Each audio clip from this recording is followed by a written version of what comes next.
Amables televidentes, el decurso de la vida, lo que llamaban los griegos el río, donde nadie se baña dos veces, me trae hoy un personaje que, amén de mis afectos, de mis buenos recuerdos por su labor de maestro y por su proyección en la comunidad educativa y en la ciudad, viene cargado de cosas nuevas, como los poemas de Guillén. De La Habana viene un barco cargado. Él trae mucho que contarnos, mucha historia, mucho sabor humano, por no decir que el calor.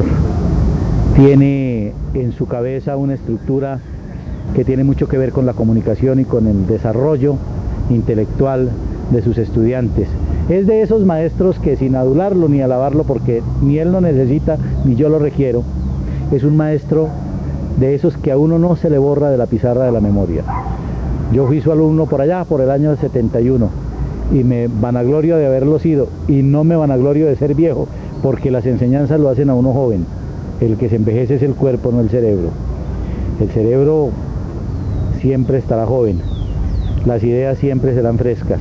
Por eso está aquí, por su identidad especial de educador, de literato, pero sobre todo porque y se ha empecinado últimamente en eso, en la traducción, que es un tema bien inteligente y bien metido en la parte de las lenguas, en la comunicación intelectual, en el desarrollo semántico de lo que son los idiomas y de la polaridad y la pluralidad y el paralelismo que existe entre las lenguas, la lengua inglesa y la lengua española.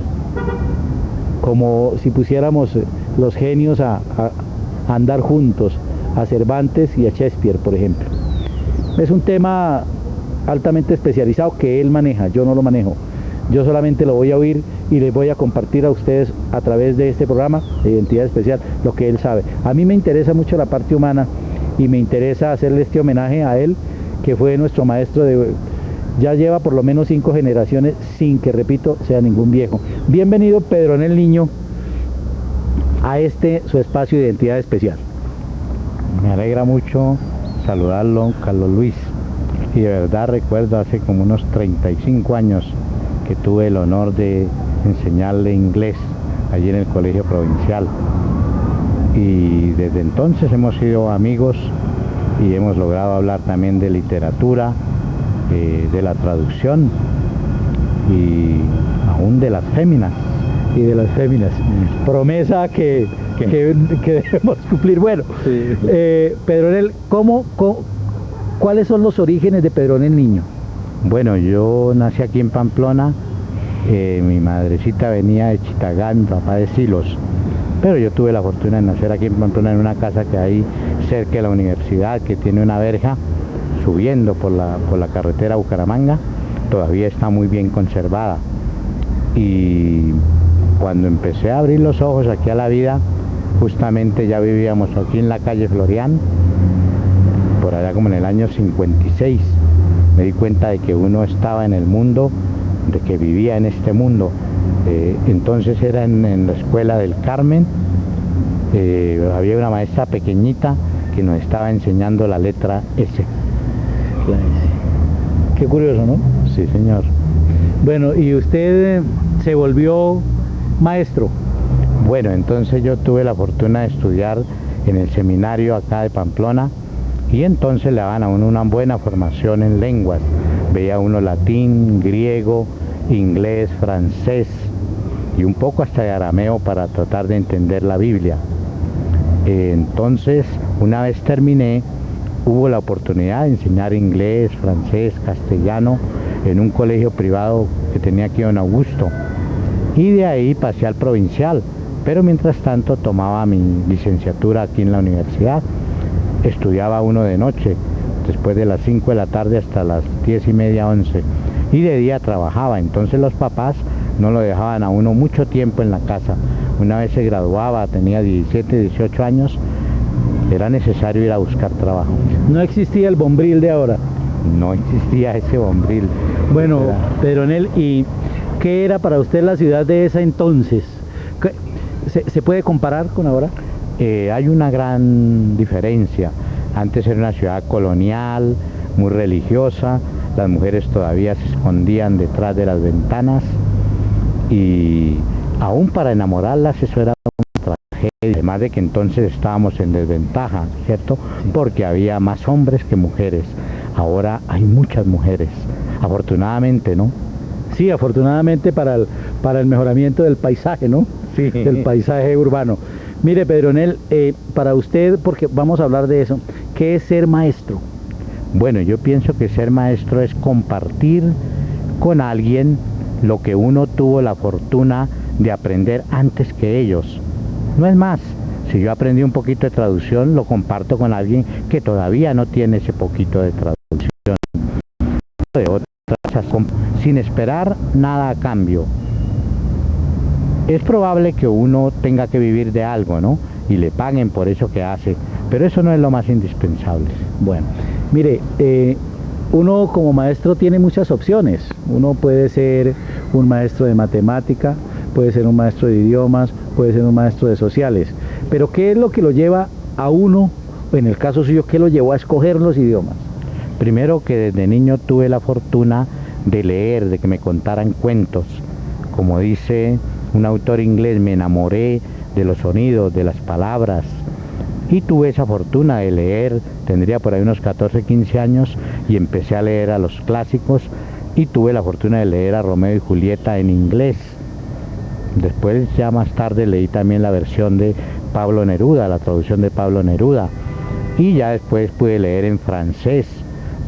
Es una gran fortuna que uno pueda leer en el original, pero como no todo el mundo lo puede hacer, por eso algunos nos dedicamos a traducir para que en lugar de no leer, por lo menos lo lean en una traducción. Bueno, usted es, como diríamos en un lenguaje coloquial, terco en su tema. Ya empezó a hablarme de traducción, ya se me metió, de manera que me descarta cualquier otra posibilidad en esta entrevista, y entonces, bueno, vamos a darle curso a lo que es la traducción. Empecemos por hacer un poco de historia de dónde se inicia la traducción y por qué. Bueno, la traducción data de unos 3000 años antes de Cristo, en las primeras culturas donde se necesitaba primero identificar, describir los jeroglíficos, y luego ya, como todos los pueblos nunca han hablado el mismo idioma, se necesitaban intérpretes a quienes les pagaban y les respetaban mucho. Sí, hace más de 3000 años. Bueno, ¿y esos intérpretes cómo se preparaban? Por decir algo, vamos a enfrentar a un egipcio con un romano. Vamos a dar esa posibilidad. Entonces, en el campo del comercio. Entonces, el romano llevaba a su intérprete de Egipto y el egipcio llevaba a su intérprete romano. Pero ellos, ¿dónde se destruyen? Ellos llamado probablemente por contacto. Las lenguas se pueden aprender por contacto. Claro. Hay personas que aún sin saber leer ni escribir van a un país hablante de un idioma nativo y terminan hablándolo, aunque no lo sepan escribir. Este era el caso. Normalmente visitaban otra cultura, se empapaban de esto y les gustaba colaborar con sus compañeros, ya sea en la parte de los negocios. Aún se da el caso, hay una historia de amor. Que se gustaron dos personas y no podían hablar, pero entonces estaba el intérprete de por medio. Ah, bueno.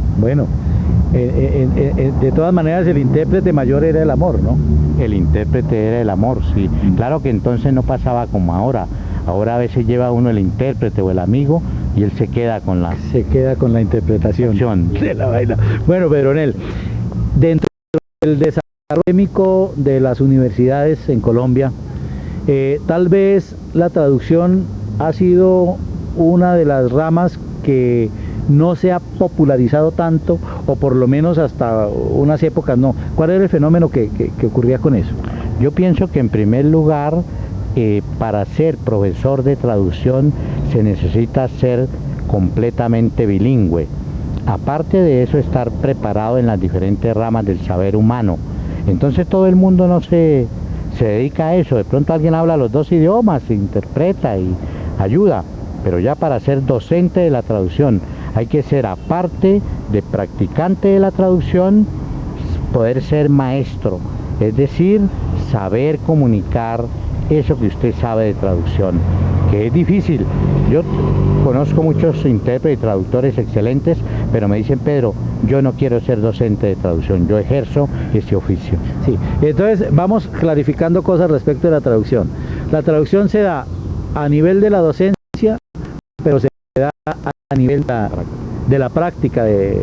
A ver, un traductor, por ejemplo, nosotros vemos que en los medios de comunicación, especialmente en la radio, se hacen entrevistas y siempre las grandes emisoras, las grandes cadenas radiales tienen un intérprete que es el que habla con la gente de los otros lados. Entonces, ¿cuál sería la diferencia ahí? La diferencia entre ser maestro y ser el practicante de la traducción. Sí, claro. Claro, el maestro debe tener técnicas para hacer pedagógica la labor traductora. Y el otro simplemente practica lo que aprendió, ¿ve? Ayuda a pasar de un idioma a otro a personas que sin esa ayuda no podrían entender lo que un hablante de una lengua extraña está diciendo. Bueno, ¿cuáles son los campos, digamos, en los que un traductor, es decir, cómo se empezaría a hacer una carrera de traducción? Primero tiene que conocer dos idiomas muy bien. La traducción es el pico más alto en el conocimiento de dos idiomas. Después de eso debe aprender técnicas de traducción y debe tener un nivel cultural muy alto, ¿cierto? Una preparación cultural muy alta, porque diga usted, por ejemplo, vamos a interpretar traducción médica. Si yo no tengo ni idea de qué es lo que hace un médico, pues me queda difícil, tendría que empezar a señalar las cosas con los dedos y eso nadie lo entiende. Debo tener el vocabulario especializado, las herramientas, los diccionarios monolingües, bilingües. ¿Qué es un diccionario monolingüe? Es, por ejemplo, un diccionario en un solo idioma. Por ejemplo, yo tengo diccionarios monolingües de medicina, en inglés, monolingües en castellano, en francés. Bueno, y en el caso, vamos un poquito al caso del inglés y del español. El español es una lengua rica en significados, con un campo semántico extraordinario, muy flexible, ¿no? Y el inglés es muy matemático, si se me permite el término, muy rígido, sí, en su significación. Entonces, ¿cómo se hace para extender un significado? Bueno, en medicina, pues, no habría necesidad mucho, pienso yo. No, porque es un lenguaje preciso. Pero en literatura. Por ejemplo, la traducción literaria ha sido considerada como un campo aparte, porque hay algunas personas que nacen con esa cualidad de ser traductores literarios, de que no necesitan ir a una institución. ¿Por qué? Porque son poetas, novelistas y conocen los dos idiomas. Y probablemente un buen novelista ha leído esas obras en ambos idiomas. Le es muy fácil trabajar de un idioma al otro. Bueno, dentro del desarrollo de su parte intelectual, ¿a cuál de...? Bueno, usted es un docente, lógicamente, y es docente de traducción. ¿Cómo está estructurado, por ejemplo, en la Universidad de Pamplona, porque yo sé que usted quiere que hablemos de eso también, el programa de traducción?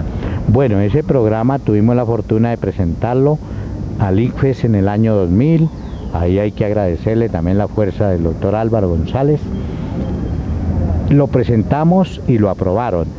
Este está estructurado como un posgrado de seminarios fin de semana. En cada seminario el alumno se prepara primero en la ciencia, por ejemplo, hoy ve fundamentos y vocabulario de derecho, y dentro de 8 días ve traducción jurídica. Bueno, pero ahí en el derecho entra otro elemento tenaz, porque entonces tiene que manejar el español, el griego, el romano, sobre todo el latín, ¿no? Claro. Sobre todo el latín. El abogado que nos colabora en fundamentos de derecho normalmente les da los fundamentos, luego les da un poco de griego, les da expresiones que se usan con mayor frecuencia en la terminología jurídica y les facilita libros, por ejemplo, ¿no? De latín, de griego. ¿Y cómo se va avanzando? Bueno, ya tenemos el asunto, ¿y qué otras áreas confluyen? Porque ya tenemos la base que es el bilingüismo, pero ¿qué otras asignaturas confluyen allí? Bueno, aparte de tener el dominio más o menos aceptable de los dos idiomas, debe aprender medicina, derecho, ciencia política, ciencias del comportamiento, máquinas, porque con frecuencia le llega a uno traducción de máquinas, y si yo no tengo ni media idea de cómo funciona un motor, de cuántos tiempos, pues seguramente voy a estar dando palos de ciego en la traducción. Puede que comprenda el texto en el original, pero si no tengo el vocabulario, la dinámica de cómo se mueve cada texto, me es imposible hacer una buena traducción. Bueno, ¿y por qué ese mundo tan absolutamente complicado, entre comillas, y tan extenso y tan interesante fue su elección? Bueno, desde muy joven yo quería ser traductor. Luego tuve la fortuna de conocer a alguien que fue traductor para la Embajada de Estados Unidos 10 años. Él vio que tal vez yo medio tenía disposición para eso y me prestó libros y me mostró cómo era el trabajo, que entre ser profesor de lenguas y ser traductor hay una gran distancia. Claro. El profesor de lengua normalmente maneja las oraciones de uso diario, cómo defenderse uno, cómo pedir cosas, cómo expresar sentimientos, opiniones, ideas. El traductor, aparte de manejar eso, debe manejar el lenguaje especializado. Bueno, ¿qué incidencia tienen los traductores para que actualicemos un poco la conversación? Por ejemplo, en los artistas colombianos que están dando tanto que hablar en el mundo artístico, pues estos cantantes que hacen sus trabajos ahora ya en inglés, ya en francés, ya en ruso y en alemán. Entonces, ¿ahí qué función cumple un traductor, por ejemplo? Claro, ese es otro campo del traductor. Eso se llama traducción de medios. Eso se usa para doblar películas, para los cantantes, para dramas. En teatro. En teatro. Ópera. Ópera. Es otro campo que puede explotar el traductor. Hay traductores que simplemente se dedican al doblaje y ganan buen dinero. En ese campo tenemos ya ayuda de la tecnología. Hay aparatos en los cuales yo voy hablando, así como estoy hablando en este momento, y el aparato me va recibiendo las palabras y las va imprimiendo en el texto donde debe aparecer impresas. Las va editando allá. Las va editando allá. Bueno, volvámonos otro poquito aquí a la Universidad de Pamplona. ¿Ya ha habido promociones de traductores? Sí, ya llevamos 9 promociones, 6 en Pamplona y 3 en Venezuela. Es decir, que ya se internacionalizó el programa, pues. Sí, el programa, y en Venezuela están muy contentos, nos han llamado. Aún hubo una vez una opción de que me fuera para allá, ¿no? Ajá. Pero yo tenía aquí y quería jubilarme, y yo quiero mucho, aparte de la universidad, quiero mucho este pueblo. Mire, nada más aquí donde estamos, aquí jugamos fútbol de niños. ¿Cuándo era el seminario? Cuando era el seminario, ya las paredes viejitas de lo que fue el seminario. Sí. Aquí jugamos fútbol. Bueno, Pedronel, la traducción en cuanto a ser una profesión, ¿qué tanta garantía le da a sus usuarios? A quienes requieren los servicios del traductor. Sí. Bueno, si el traductor se ha preparado, seguramente esa traducción es bastante fiel al original. Además, otro campo es la traducción oficial. Sí. Para eso se requiere un sello, presentar un examen al gobierno. Allí no valen los títulos que usted tenga, sino lo que sepa hacer. Yo tuve la fortuna de sacar ese sello como traductor y como intérprete. Quiere decir que el trabajo que nosotros hacemos es garantizado. Si yo, por ejemplo, traduciendo una escritura, a alguien intentara sobornarme y decirme, mire, escriba, ¿se da cuenta? A mí me suspenden la licencia por esa falta, y si aún es más grave, me pueden procesar jurídicamente, llevar a la cárcel. Es como una especie de notario del idioma. Uno certifica, atestigua la traducción como un notario, habla y luego pone el sello y lo dice, ¿cierto? El suscrito, traductor e intérprete oficial, resolución tal de mi justicia, certifica que las siguientes 5 hojas son fieles traducciones del inglés al castellano, ¿ve? De los originales que he tenido a la vista, y pone un sello. Eso es muy serio. Bueno, ahora con todo ese proceso, con todo ese problema que hay, miren la importancia que tiene, la importancia social y jurídica y legal que tiene la traducción. Con todos estos procesos que hay de los extraditados a Estados Unidos, ¿los traductores cumplen esa función allá también? Claro. Los abogados, pues. Claro. Mire, el mejor ahí sería un abogado que se prepare como traductor. En los Estados Unidos hay una profesión que se llama intérpretes para las cortes. Un intérprete para la corte normalmente se ha preparado como abogado, ha aprendido muy bien la lengua y luego ha aprendido la traducción legal o jurídica que llamamos. Es decir, que tranquilamente un traductor que no tenga la ética y no tenga los fundamentos que debe tener un profesional puede armar un conflicto. Puede armar un conflicto, y de hecho se han presentado, yo diría más que anécdotas, ¿cierto?, casos de la vida real. Hace poco, cuando vino un presidente de los Estados Unidos A la intérprete le enviaron, como suele hacerse, le enviaron un 80% de lo que el presidente iba a decir, pero ella se confió en el papel y cuando el presidente venía en el avión le llamaron y le dieron otra razón y cambió el discurso. Ella empezó en Cartagena, en el centro de convenciones, a decir lo que tenía preparado, que no coincidía con lo que el señor presidente estaba diciendo. Entonces un traductor que estaba presente ahí en la audiencia se levantó y le dijo: mire, yo sigo traduciendo, usted está haciéndonos quedar mal. Sí, claro. Y le suspendieron a la intérprete por 3 años la licencia. La dejaron sin puestecito. 3 años. 3 años. Bueno, hablemos un poquito del campo literario de la traducción. Cuéntenos usted se ha metido con la traducción de literaria y cuéntenos cómo han sido sus trabajos, las experiencias de eso. Bueno, la traducción literaria requiere, aparte de conocer los 2 idiomas, aparte de conocer, por ejemplo, el lenguaje diario, los modismos, que es una de las cosas que utiliza un escritor, aparte de conocer el estilo de ese escritor, leer probablemente varias novelas, si es novela lo que vamos a pasar, ya pasadas en inglés por otros autores. Por ejemplo, yo he intentado pasar algunos cuentos de García Márquez, pero me he leído 100 años de soledad, El coronel no tiene quien le escriba, El amor en los tiempos del cólera, en inglés, en traducción de 2 grandes, el primero Gregory Rabassa, que es el mejor traductor de García Márquez al inglés, y de Edith Grossman, que también ha hecho muy buenas traducciones. Gregory Rabassa pasa normalmente 6 meses con García Márquez hablando, compartiendo para poder pasar una novela. Bueno, ¿y cómo hacen, por ejemplo, para que ese realismo mágico que está metido en las palabras y en el paisaje latinoamericano pueda entrar más o menos a nivel en el inglés, por ejemplo? Sí, yo pienso que ahí juega mucho papel la creatividad y la imaginación del traductor.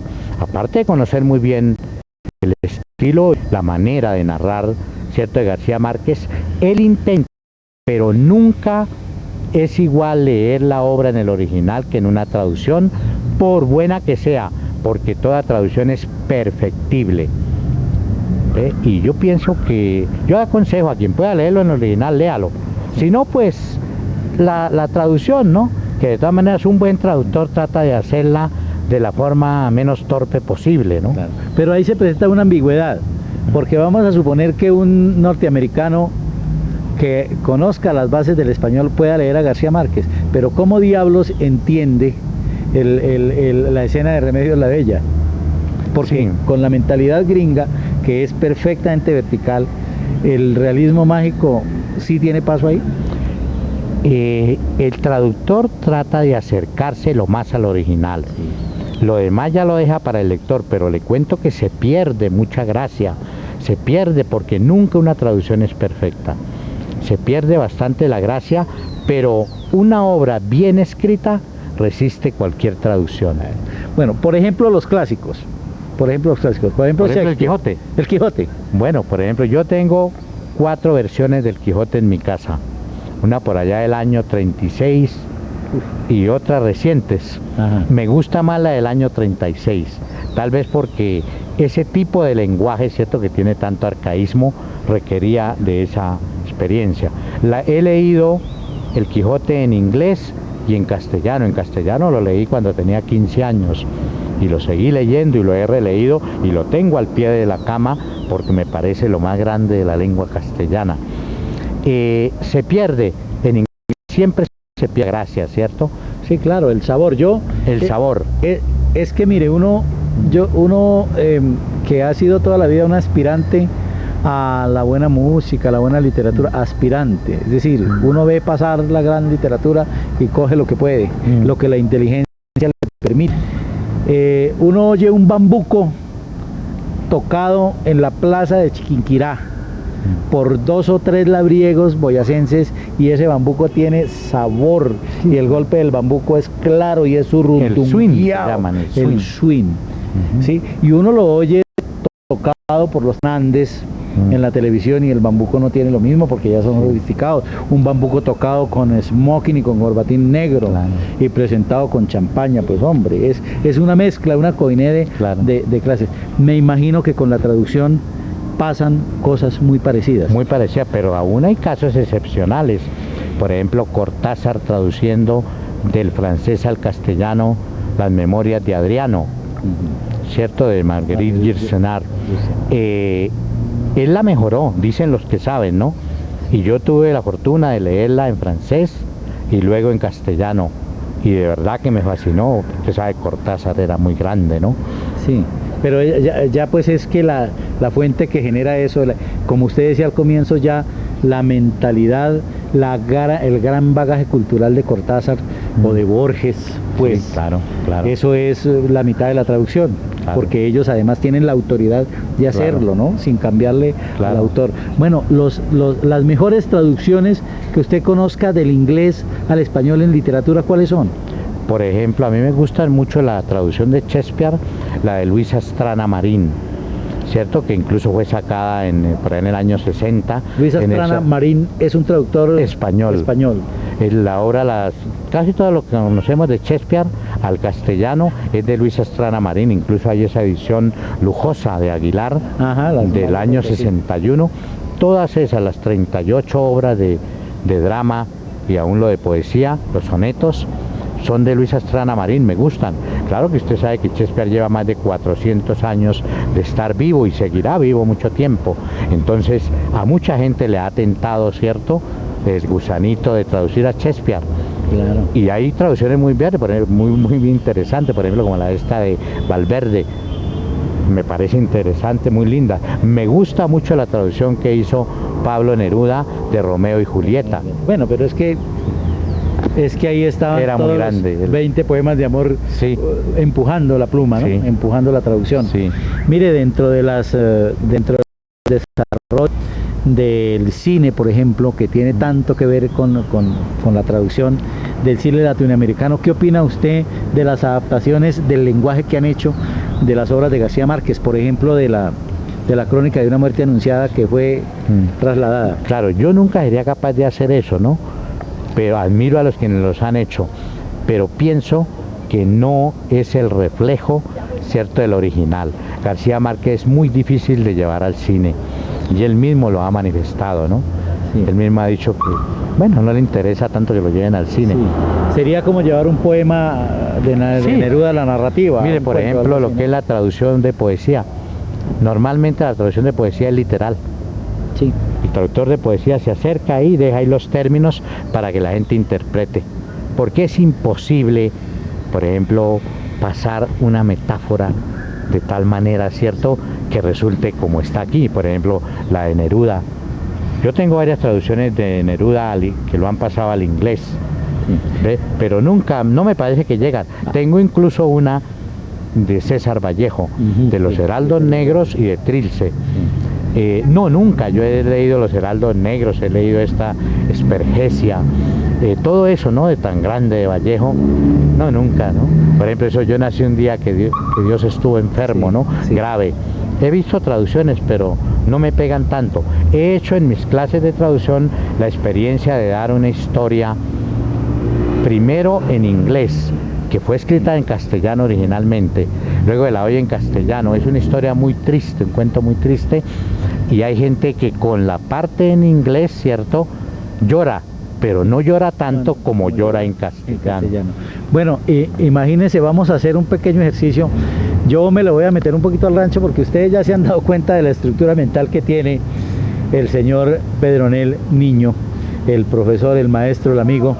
Es un hombre que maneja los temas de altura, y seguramente algunos de ustedes, no vale la pena decirlo, pero lo voy a decir, estarán aburridos con el tema, pero no se vayan, porque es que estos son temas que pueden llegar a dejar, sobre todo, muchas incógnitas. Los temas cotidianos, los temas normales y corrientes que te tratan en un programa, son temas que no trascienden. Estos temas, por ser nuevos y por ser así, tienen que trascender. No es inmediato, no hacen efecto inmediato, no son como los laxantes, el efecto es prolongado.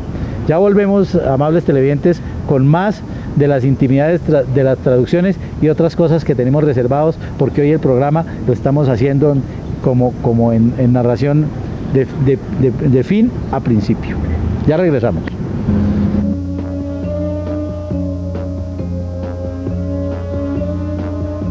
Bien, amables televidentes, volviendo al tema de los idiomas, de la traducción, de la comunicación, vamos a meternos en unos tópicos que son mucho más prácticos y son de la vida real.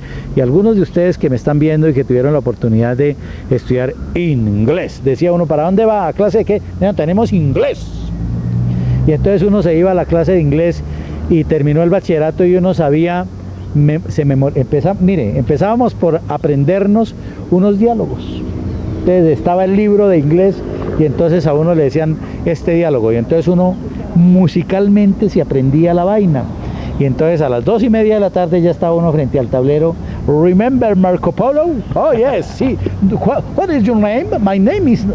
Esa era el inglés. Y después los que tuvieron oportunidad de salir iban a donde se hablaba el inglés y allá quedaban nulos. Para ir al baño se tenían que bajar los pantalones para que les entendieran. Entonces, ¿cómo ha evolucionado? Empecemos por ahí, esa formación de gente bilingüe. Bueno, yo pienso que aún en muchas partes se sigue haciendo lo mismo. Se aprenden los días de la semana, los números de 1 a 50. Infortunadamente no debiera ser eso así, pero se sigue haciendo. Hemos tratado en los últimos años de que la gente no aprenda un inglés de situaciones artificiales, de situaciones reales. Y yo soy partidario de que la gente aprenda primero a hablar y después de que hable como aprendió nuestra lengua, como aprendimos el método natural, claro. Después fuimos a la escuela a aprender qué era un adjetivo. Aunque uno cuando va a hablar no dice voy a hablar con adjetivos, verbos, sustantivos, nada de eso. Los usa. Los usa. Debiera ser así, luego sí ya enseñar. Pero yo pienso que muchos maestros están cambiando, sobre todo a los jóvenes, les estamos dando eso en las universidades, que enseñen un lenguaje que necesite la gente. Por ejemplo, los textos, ese era otro problema, lo que usted dice. La gente memorizaba contenidos de textos que estaban muy lejos de nuestra cultura. ¿Ve? Ahora ya se están diseñando textos y el ministerio está empeñado en que los textos sean, por ejemplo, si aquí es en Pamplona, que hablemos de esta plazuela. ¿Ve? Que el estudiante aprende a ir a pedir una pizza aquí en la esquina. Pienso yo que ese es el mejor camino. Sí hubo esa falla y aún en algunas partes sigue existiendo. Bueno, hablemos un poquito de la traducción técnica. ¿Qué es eso de la traducción técnica? La traducción, sí. Bueno, la traducción tiene diferentes denominaciones. La gente normalmente cuando dice técnica se refiere a traducir, por ejemplo, de aparatos. Ve que alguien compró de máquinas, alguien compró una olla. A mí me llegan allá, claro. Profesor, compré esta olla a presión. ¿Cómo trabaja ella? Bueno, yo le digo, ¿usted qué quiere? Que yo le traduzca en un folleto, eso vale tanto. No, profe, yo quiero saber cómo funciona la olla. A eso vale menos. Usted ahí no quiere traducción, sino quiere un resumen de lo que pasa ahí. Una guía. Esa la hago rapidito, la puede hacer hasta en una cinta. Leerle y él tiene ahí su traducción. Pero si necesita que yo la escriba, que sea cuidadoso, que distribuya la puntuación, que investigue cómo funciona exactamente, ¿cierto?, la dinámica de esa olla, cómo se mueve, eso ya vale más. Eso se refiere normalmente la gente de la traducción técnica a eso, ¿no? O a veces la confunden también con el inglés para propósitos especiales. Por ejemplo, el inglés de un médico. Ve, lo confunden con eso, ¿no? Una cosa es hablar la lengua y otra cosa es traducir. Sí. Porque imagínense ustedes, por ejemplo, que uno compre un aparato sofisticado que traiga unos cuidados especiales. A uno cuando se lo venden escasamente le dicen préndalo de tal manera, déjelo cargando 24 horas, tal cosa, en fin. Pero entonces, ¿por qué es importante la traducción? Porque si usted se asesora de un buen traductor, ese aparato le va a dar un rendimiento óptimo. ¿Cuántas veces usted ha tenido, vamos a poner el ejemplo, un teléfono o un equipo de sonido o un computador al que usted no le ha explotado ni el 25% de lo que él es capaz de hacerle? Entonces, es donde, por ejemplo, un traductor puede, claro, auxiliarlo. Esa traducción técnica, por ejemplo, se hace para empresas. Por ejemplo, yo estoy para la petrolera en Barranca, que van a poner en funcionamiento una máquina que vale, por ejemplo, 500 millones. Normalmente esa máquina se enciende o la empiezan a operar con la presencia del traductor, del ingeniero, del técnico. Lo que dice usted tiene toda la razón, para sacarle un mejor provecho y para que dure más, ¿cierto? Sí. para que dure más la... Bueno, por ejemplo, aquí no, aquí hacemos el programa en directo, está sonándole su celular. Ese es un campo en el que nosotros estamos muy atrasados porque toda la tecnología nos llega, no, utilicemos el recurso, no hay ningún problema. Ajá. Toda la tecnología a nosotros nos llega en inglés. Entonces, por ejemplo, sin el ánimo de discriminar a nadie, es de poner aquí sobre el tapete por qué el tema de la traducción no es un tema extraño a nadie. Es un tema que le sirve desde un agricultor hasta el más alto ejecutivo. Por ejemplo, una persona que vive en una vereda, que necesita un celular.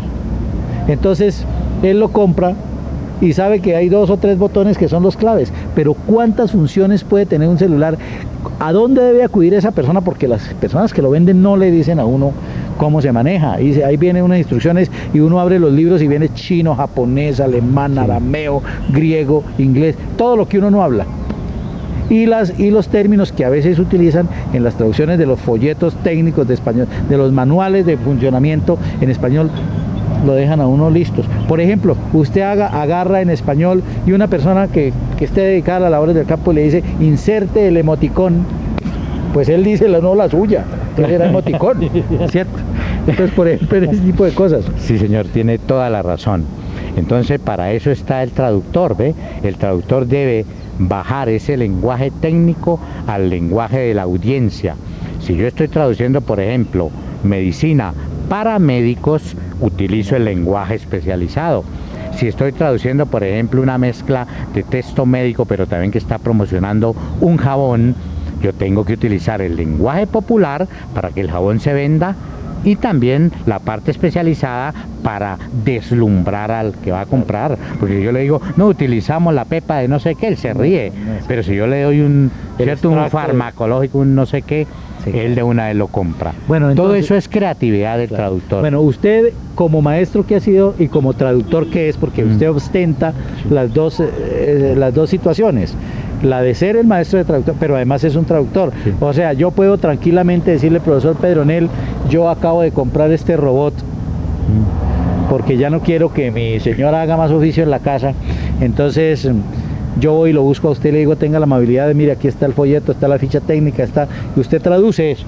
Claro, y me escribe en español cómo debo utilizarlo. Yo me tomo un tiempo, yo tengo que leer varias veces el texto, ¿cierto? Depende de mi habilidad lectora, que yo le diga a usted en 8 días, ya estoy listo, vamos a mirar el aparato.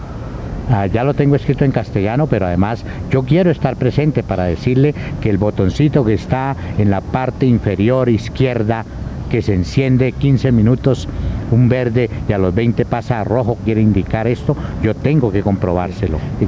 Y bueno, y la traducción del español al inglés, vamos a acordarnos un poquito, vamos a hablar un poquito de literatura. Yo recuerdo, entre muchos otros poemas, que de La Tierra de Promisión, por ejemplo, recuerdo entre esos poemas Los Potros. Vamos a ver si logramos traducir un poquito, a ver cómo suena. Sí, podemos hacer el ejercicio. Pues es muy espontáneo, ¿no? Sí, intentémoslo. Y pasar de español a inglés. Bueno, primero le aclaro dos cositas. A ver, eso es lo que primera, la traducción de español a inglés yo la puedo hacer y efectivamente la hago, pero dicen los cánones de la traducción que dejemos esa parte de español a inglés a los hablantes de inglés, que saben muy bien castellano. Sí. Pero hay momentos en que uno por urgencia tiene que hacerla y yo la hago. Y precisamente la interpretación que saqué ante el ministerio es por eso, por pasar que hablamos de español de su texto, sí, a inglés. A ver, mire, porque es que, por ejemplo, usted dice, y es una verdad muy, muy cierta, que, porque no todas las verdades son tan ciertas, ¿no? Sí. Hay unas que no son tan ciertas, que uno tiene que ser bilingüe. Completamente bilingüe. Completamente bilingüe es que de aquí para allá y allá para acá, como el cajero. Sí, pero claro que, Carlos Luis, traducir poesía, ¿entiende? Sí. Traducir poesía es muy difícil. Normalmente un traductor de poesía no hace esta improvisación. No. Un traductor de poesía se lleva los poemas, los analiza, le hace varias versiones. Sí, pero es que yo estoy hablando con un maestro de la traducción que tiene una identidad especial. Echémosle un intento. ¿Cómo se oye? Parece muy difícil. Sí, pero bueno, intentémoslo, a ver cómo nos suena. Yo me arriesgaría más a traducir cualquier cosa así de la que usted me diga aquí. De la que yo Sí, le diga. pero de pronto es que yo sé que traducir poesía es muy difícil. Mire, Borges, que fue maestro de literatura inglesa más de 30 años, y él conocía toda esa literatura, de dónde vino el inglés, dictó inglés antiguo en varias universidades.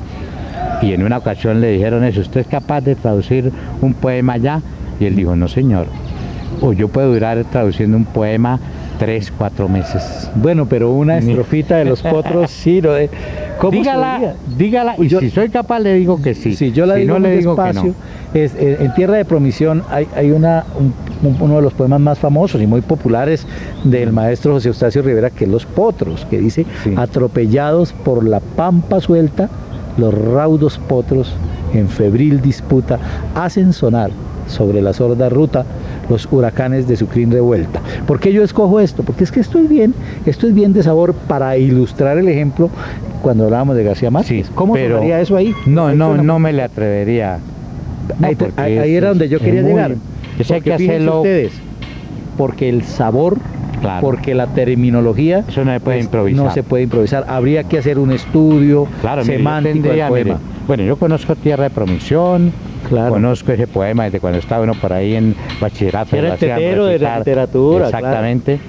Claro. Conozco el estilo de él, he leído varios libros, tuve la fortuna de ser alumno en literatura de Montserrat Ordóñez, que escribió un libro sobre él, ¿cierto? Conozco los poemas. Más, le voy a decir una cosa: esos poemas ya están traducidos al inglés. Yo conozco una versión, yo sí. No, pero aquí ya es improvisado, y parte de lo que usted me está pidiendo ahí es traducción oral. Oral, claro. Esa traducción oral tiene este problema, que yo tengo que oír aquí, ¿cierto? Inmediatamente procesar aquí en el mejor computador del mundo y decir en el otro idioma con las palabras y estructuras del otro idioma. Y además de eso tiene el anexo muy difícil de que es un lenguaje poético. Porque si usted me dice: Pedro, diga, ese carro es verde, tiene una placa amarilla, yo se lo digo con los ojos cerrados, claro, ¿cierto? Claro. This is a green car, and the Senate with a yellow plate. O lo que usted me quiera decir, yo, pero en eso sí no me la atrevo, porque es que nadie, ni los grandes maestros, lo han hecho. Pero estaba animado al principio, lo que tenía pasa como es que, ganas, pero no, es que es un texto duro. Bueno, pues entonces, por ejemplo, algunos poemitas de pronto de Neruda, a ver, el poema ese que es más conocido. Me gustas cuando callas porque estás como ausente, por ejemplo, y me oyes desde lejos y mi voz no te toca. Bueno, hagámoslo despacio, por ejemplo. A ver, me gustas cuando callas. Me gustas cuando callas. Because I think you are absent. Porque estás como ausente. Because you are absent. Y parece que las manos se te hubieran volado. It seems that your hands have been gone away. Y parece que un beso te cerrara la boca. And it seems that a kiss close your mouth. Como todas las cosas, as everything, estás llena del alma mía. You are plenty of my soul. Pero es que ese de Neruda es un lenguaje, en primer lugar, más musical. Y otra cosa, ¿sabe qué? Yo he estudiado, en modestia mía, he estudiado a Neruda más de 30 años. Claro. Y tengo toda la obra de él en español y casi toda en inglés. Bueno, pero entonces yo sigo insistiendo a ver si de pronto... Uno no puede ser atrevido. Claro, pero miren que sí, amables televidentes, se puede volver muy interesante. Claro, por ejemplo, una actividad de Neruda, que todo el mundo recita, ¿cómo es? Puedo escribir los versos más por ejemplo, bellos mire, esta noche. Eso se puede decir, mire, escribir, por ejemplo. I can write the sad verses tonight. Writing, for example, por ejemplo, es otro cuento, y yo estoy la noche está estrellada y tiritan a los en el cielo. The night is plenty of stars and the stars tremble alone. Bueno, ¿qué tanto le ha ayudado a usted la poesía para la vida, Pedro Negri? Claro, para la vida, en primer lugar, en muchas ocasiones en que tenía, ese ya es otro tema, ¿no? Sí, no, y eso usted lo conoce muy bien también. Sí. Cuando está uno atormentado, ¿cierto? Sí. Como que las palabras empiezan a salírsele.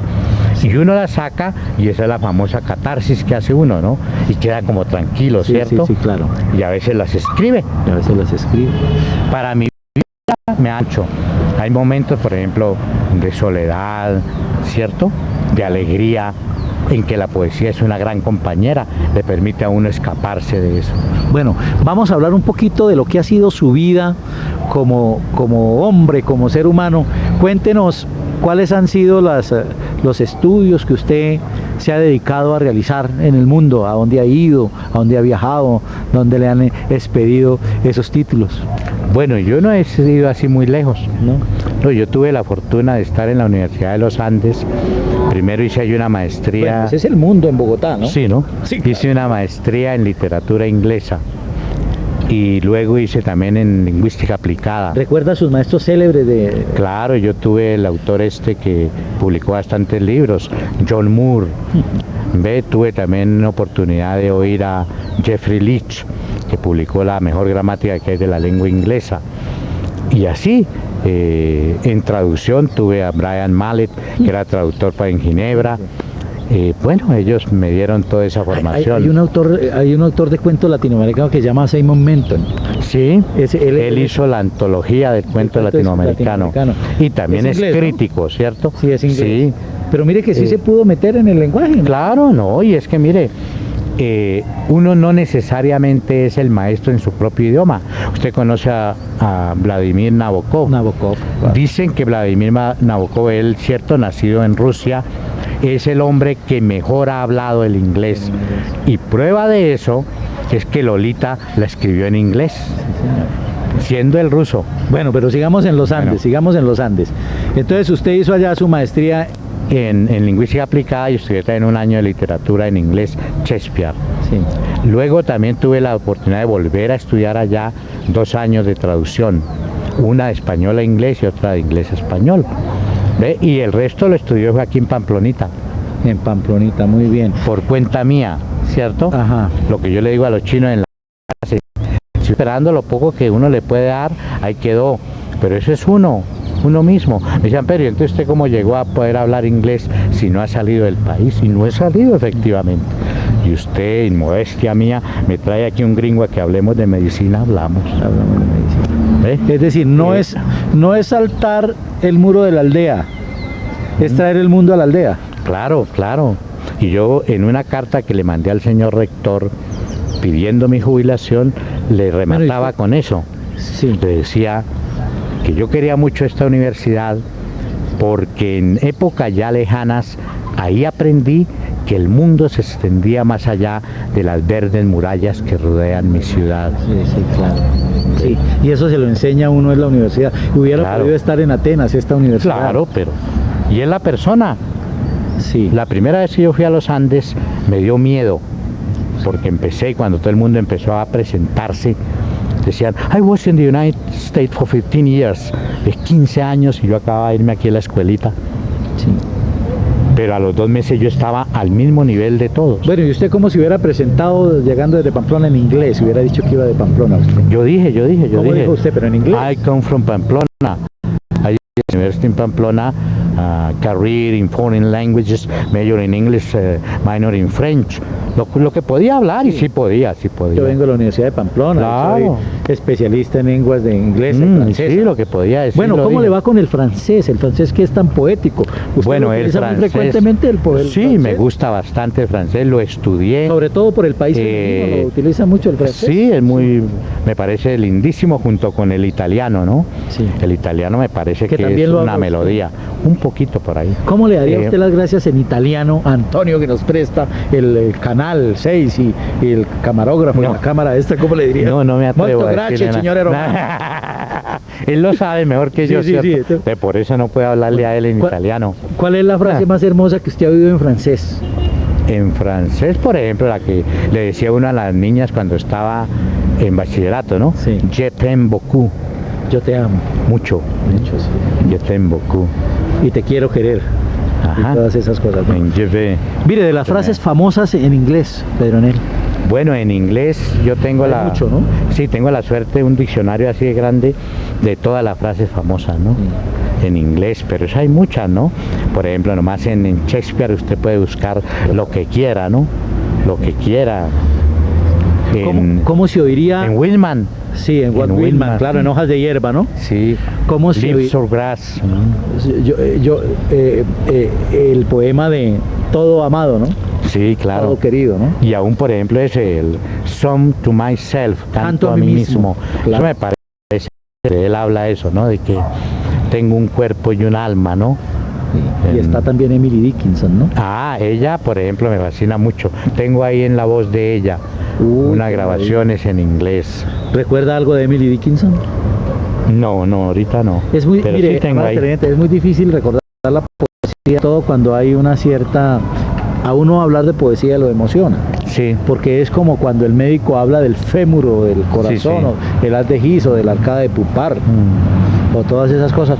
O cuando un mecánico habla de la carburación y de los grados de... En fin. Claro. Mire, hay una cuestión, hagamos un ejercicio a ver si nos sale. Yo siempre he sido muy admirador, no muy admirador, sino admirador de Pedro Calderón de la Barca, y me gusta mucho el monólogo de Sigmundo, de la vida es sueño. De la vida es sueño. ¿Cómo quedaría, arriesgándole un poquito a ese inglés de yo sueño que estoy aquí? I dream I'm here. De estas prisiones cargado. These prisons on my back. Yo soñé que en otro estado. I dreamed in another condition. Más lisonjero me vi. So proud was Vida. What is life? Un frenesí. Life is ahí me corchó. No ¿Qué es la vida? ¿Una ilusión? Life is an illusion. Que toda la vida es sueño. A dream. Y los sueños son. And dreams are dreams. Mire, el contagio definitivo, el contagio con los personajes es definitivo. Amables televidentes, aquí lo que queremos mostrar es la importancia del bilingüismo, la importancia del maestro. El maestro que nosotros vemos por la calle Real, que vemos frente a una hoja en blanco, que vemos en la cafetería tomándose un perico, que es amable, que anda en un modelo ya para muchos obsoleto, pero es que lo que yo quiero destacar es que el maestro no es lo que tenga puesto ni sobre lo que ande, sino el maestro es lo que piensa y lo que es capaz de hacer frente a un público tan exigente como es el público de Pamplona, porque entre otras cosas hacer televisión en Pamplona es difícil. Yo creo que a nivel nacional es más fácil. ¿Por qué? Porque es que uno a nivel local tiene que vencer la crítica del amigo, la crítica del compañero, la crítica del que lo ve en la calle, la crítica del que no sabe de dónde salen las cosas, dónde nacen las canciones, por ejemplo, ¿no? Maestro Pedronel, ¿cuáles son los gustos y aficiones que usted maneja en su vida? Bueno, a medida que va pasando la vida, uno va cambiando, ¿no? De joven me gustó mucho el fútbol, pero yo creo que lo que siempre ha permanecido en mí... ¿Qué posición de fútbol jugaba usted?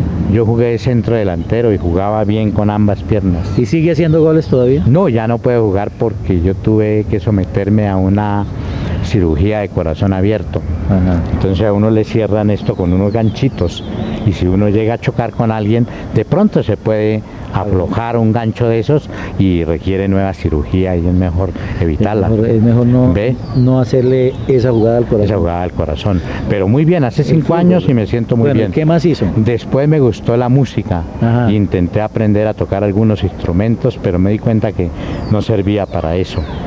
También me gustó la pintura. ¿Y ha hecho pintura? Y intenté hacer, pero también me di cuenta que no, que eso ya... Picasso había hecho unas cosas tan geniales y toda la gente que hace y que lo hacía mejor que yo, dije yo, pues este no es el camino, lo dejo simplemente como una afición, un hobby. Lo que más me gusta y lo puedo hacer todavía y lo hago sin duda es la lectura. La lectura, que es el ejercicio mental y el aeróbico más elemental y más profundo que un ser humano pueda desarrollar. Y le queda uno ahí, ¿cierto? Sí, nunca usted lee algo y cuando el computador de una vez le dice, Ana, ¿que usted qué sabe de la historia de ese obelisco? ¿Ve? Sí. Uno dice, bueno, ese obelisco quedó parecido, pero no era. Sí. ¿Ve? Nosotros conocimos el que era. Sí. Y ¿cómo era el obelisco que usted conoció? Era más delgado y era en color cemento. Bueno, ¿qué significación tiene un obelisco? Yo pienso que es tal vez indicar la parte más alta, toda altura, en la distracción. Sí, nosotros vimos ese obelisco, era de cemento. Bueno, pero en el, ¿qué es lo que menos le gusta a usted hacer en la vida? Lo que menos me gustaría a mí es causarle pesar a nadie. Ajá. Por eso yo quiero morirme, ojalá ya viejito, que ya nadie me extrañe, ya los amigos de pronto se hayan muerto. Entonces, para que eso está en la tumba de Cornelio Hispano en Bogotá, el poeta, claro. Dice, el único pesar que causó en la vida fue su muerte, pero yo no quisiera ni siquiera lindo, ese ¿no? pesar. Sí. Yo quisiera tener en un epitafio en mi tumba que diga, perdón que no me levante. Sí, ¿verdad? No Sí, seguir siendo amable con la gente no siempre, causarle a nadie ningún problema, ¿no? Y a ver sus grandes pasiones, aparte de la literatura, ¿cuáles han sido? Usted lo que quiere es que le diga, ¿cierto? Sí, Sí, me hizo acordar el padre Lucas, bueno. Sí, Sí. Sí me han gustado bastante las damas. En ese campo no fui de malas, ¿no? Fue muy bien. Pero como todo el amor es eso, ¿no? En el amor tiene que acostumbrarse a perder y a ganar. Bueno, ¿qué sería para usted, cuál sería para usted la mujer ideal? Poema, cierto, que se llama ¿qué? Magia armada de mujeres. ¿Lo recuerda? ¿Cierto? No, ya hace años, hace como unos 10 años, pero sí está por ahí. Sí. Entonces, donde yo escogía, por ejemplo, ¿cierto? El seno de determinada mujer, Sí. los labios de otra, las piernas, por ejemplo, recuerdo que escogía las piernas de esta, de la Loyobrígida, ¿no?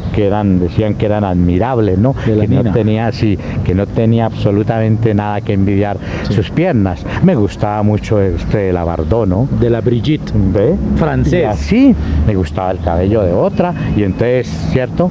Eso se llama Fantasía armada de mujer. Debe ser un poema muy bello.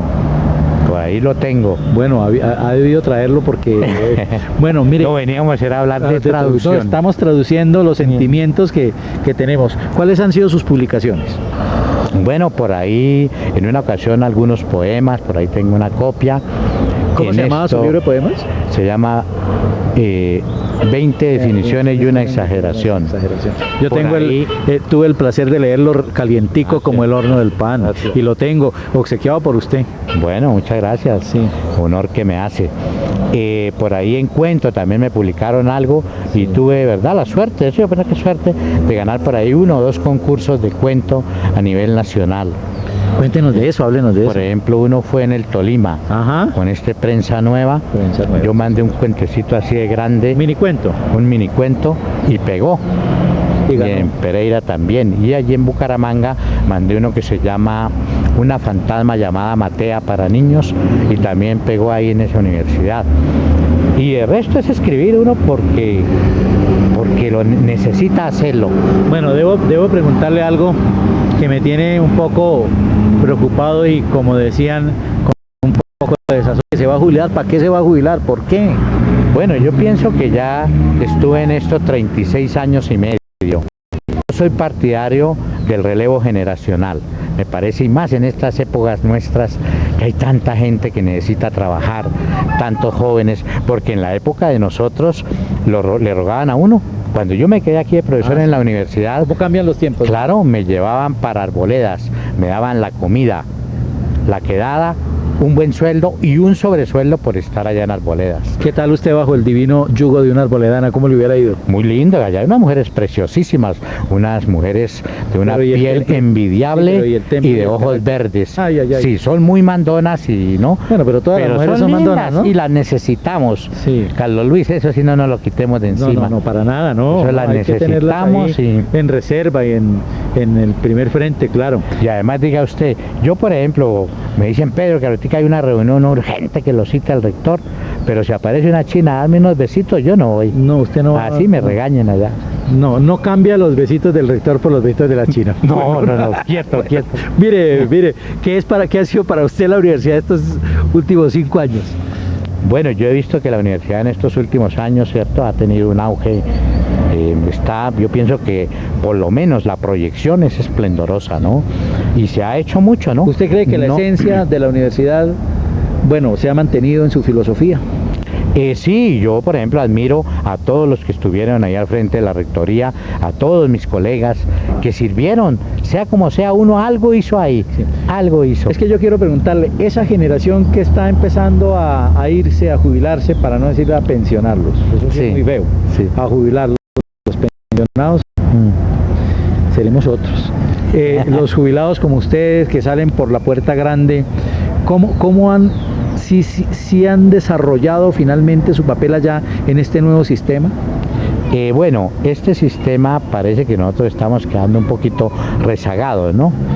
Y justamente yo también por eso pienso que debo salir ahí. Yo comparo mucho esto de la jubilación Sí. con lo que le pasa a los carros. Ajá. El carrito que yo tengo es un carrito pensionado. Sí. Él sirvió mucho tiempo como público. Como taxi, sí. ¿Cierto? Como Sí. público. Después lo recuperaron, lo pintaron, lo arreglaron, pero él de particular me ha servido mucho. Sí, claro. ¿Ve? De pronto hasta yo en una cosa particular o universidad privada pueda servir algo O sea, todavía. todavía sigue proyectándose. Sí, yo creo que de pronto sirva. Sí. Pero yo tengo muy ¿Pero clarito. usted se va de la universidad por algo especial o porque considera verdad? ¿O es que está muy diplomático? No, yo pensé primero que sí debía hacerlo, ¿no? Sí. Debía hacerlo ya. Porque de pronto uno ya no cumpla la misión con la fuerza que requiere la universidad. Y uno tiene que ser muy honesto. Uno tiene que, cuando ya no está dando lo mismo que daba, es mejor retirarse con la altura. Por la A mí me puerta parece muy difícil, que ojalá no lo llegue yo a hacer. Le digo yo a mis hijos, no me dejen ese día que yo vaya a una universidad y me siente nomás a leer la prensa o a dormir. No. grande. Ese día. No, antes de llegue. que llegue ese día, Sí. yo ya esté por allá en mi casa solito, paseando y que no O en tenga... una buena mecedora mirando por la ¿Por ventana qué no? y recordando Claro. como los caballos viejos. Los mejores tiempos, sí. ¿ve? Por Pero los porque callejones y las alquerías que el sol Ajá. ilumina de vivos reflejos. lejos pasan Renqueando siempre Eso. y recordando los mejores tiempos, pasan renqueando los caballos viejos, llenos de nostalgias y melancolía. Caso que no. nostalgias, ni melancolía, Además, ni renqueo. No, menos tampoco, Menos porque tampoco. yo he hecho lo que he querido, ¿ve? Como Claro, eso maestro, es importante. pienso que cumplí los 36 años y medio, mire, firme, sin dormir en la clase, dando todo de mí. Y sin darle sobresaltos a los estudiantes. No, que es lo que porque hacen usted le los puede maestros. preguntar. Sí. Yo siempre he concebido que es compartir con ellos un poquito más que me dejaron aprender antes que ellos. No, y no faltaba más, maestro. No, Usted es está más, aquí no. porque tiene la identidad No. especial. Para terminar el programa, yo siempre hago como los abuelitos. Me gusta enseñar, dejar algo de su sabiduría. ¿Qué le diría usted a esta juventud que viene atropellada también, pero no por la pampa suelta, sino por este modernismo y este azote, llamo yo, del tiempo y de tanta cosa que no se ve al final? Yo les digo el mismo adagio que le decían a uno y que me ha servido toda la vida, ¿cierto? Cada cosa en su lugar y un lugar para cada cosa. Hay que divertirse, tienen todo el derecho. También hay que momentos de trabajar, momentos de pensar, por ejemplo, para los que son creyentes, ¿cierto? Pensar en la providencia. Sea cualquiera, ¿cierto? No necesariamente tienen que ser católicos, apostólicos y romanos como fuimos nosotros, no. Y siempre recomiendo la lectura. Como está la propaganda esa, leer libera. Y es verdad, usted leyendo, en primer lugar ejercita el cerebro, ¿no? Claro. Que ya se ha comprobado que lo usamos muy poquito, ¿no? Sí, lo tenemos, sí. Nos morimos con la mitad sin estrenar, como Sí. una gran casa, ¿no? Como Algunos, una pues, gran casa, sí. otros no. Bueno, maestro Pedronet, No, y además le podríamos después hacer otro, pero eso sí, el tema de las mujeres está vedado. sí. Lo pueden regañar. Pero nosotros ya tenemos, como los viejos cocodrilos, una piel ancha y ya casi que ajena. Eso Maestro Pedronet. finalmente me hace recordar eso. Un día llegó un muchacho y me dijo, empezó a llorar. Sí. ¿Pero qué le pasó, mi hijo? ¿Se murió su papá, su mamá? ¿Qué pasó, hijo? Yo, no, profe, me acaba de traicionar la novia. Le dije, mi hijo, ahí va aprendiendo. Tiene que crear aquí un callo, Claro. ¿ve? Para que no le duela o le duela poco. Sí. Muy bien, amables televidentes, con la alegría de haber tenido a Pedronet Niño aquí, al maestro, al amigo, haber recordado aquello que a veces no sacamos del baúl porque no lo usamos, porque creemos que no es válido. Hoy estamos reiterando esa promesa y esa fe en la poesía, en la literatura, en la profesión del maestro, en la amistad y en la identidad especial, que es lo que queremos. Hoy queríamos destacar a este personaje que habló de traducción, que habló de Shakespeare, que habló de tantas cosas, pero que al final hizo el giro y llegó a lo que nosotros queríamos, a su identidad especial como ser humano. La semana entrante el camino nos traerá otro personaje, tal vez tan interesante como él, o más o menos, pero siempre con una identidad especial de un pamplonés que hoy estuvo aquí y que dejó por muchas generaciones, por lo menos 10, toda su sapiencia, todo su saber, toda su entrega. Nos veremos. Soy Carlos Luis Ibáñez, este es Identidad Especial, con la cámara de Julio César Cristancho y el aval de RTP Radio y Televisión de Pamplona. Nos vemos.